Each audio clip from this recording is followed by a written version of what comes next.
Oscar Wilde, The Picture of Dorian Gray, Part 54. I should have shown myself more of an artist. It was foolish of me, and yet I could not help it. Oh, don't leave me, don't leave me. A fit of passionate sobbing choked her. She crouched on the floor like a wounded thing, and Dorian Gray, with his beautiful eyes, looked down at her, and his chiseled lips curled in exquisite disdain. There is always something ridiculous about the emotions of people whom one has ceased to love. Sybil Wayne seemed to him to be absurdly melodramatic. Her tears and sobs annoyed him. "I'm going," he said at last, in his calm, clear voice. "I don't wish to be unkind, but I can't see you again. You have disappointed me." She wept silently and made no answer, but crept nearer. Her little hands stretched blindly out and appeared to be seeking for him. He turned on his heel and left the room. In a few moments he was out of the theatre. Where he went to be hardly knew. He remembered wandering through dimly lit streets, past jaunt black-shadowed archways and evil-looking houses. Women with hoarse voices and harsh laughter had called after him. Drunkards had reeled by, cursing and chattering to themselves like monstrous apes.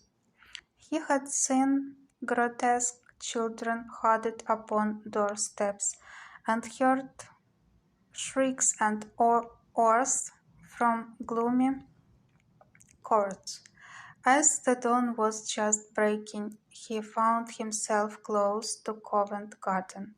The darkness lifted and flushed with faint fires. The sky hollowed itself into a perfect pearl. Huge carts filled the nodding lilies, rumbled slowly down the polished empty street. The air was heavy with the perfume of the flowers, and their beauty seemed to bring him an anodyne for his pain. He followed into the market and watched the men unloading their wagons. A white-smocked carter offered him some cherries.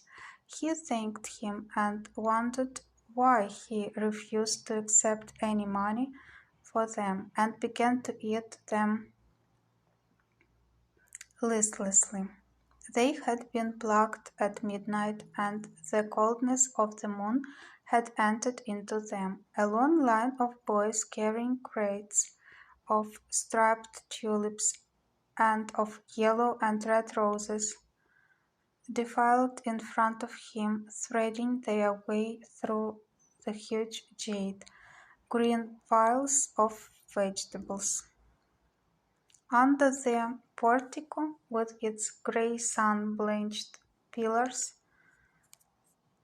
loitered a troop of draggled, bare-headed girls, waiting for the auction to be over.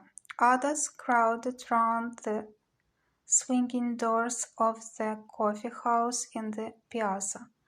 The heavy cart horses slipped and stamped upon the rough stones, shaking their bells and trappings. Some of the drivers were lying asleep on a pile of sacks. Iris, naked and pink-footed, the pigeons ran about picking up seeds.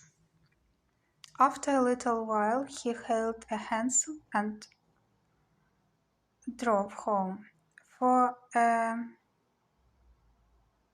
few moments he loitered upon the doorstep, looking round at the silent square with its blank, close-shuttered windows and its staring blinds. The sky was pure opal now, and the roofs of the houses glistened like silver against it. From some chimney opposite, a thin wreath of smoke was rising. It curled a violet riband through the nacre-colored air. In the huge gilt Venetian lantern, spoil of some Dutch's barge, that hung from the ceiling of the great oak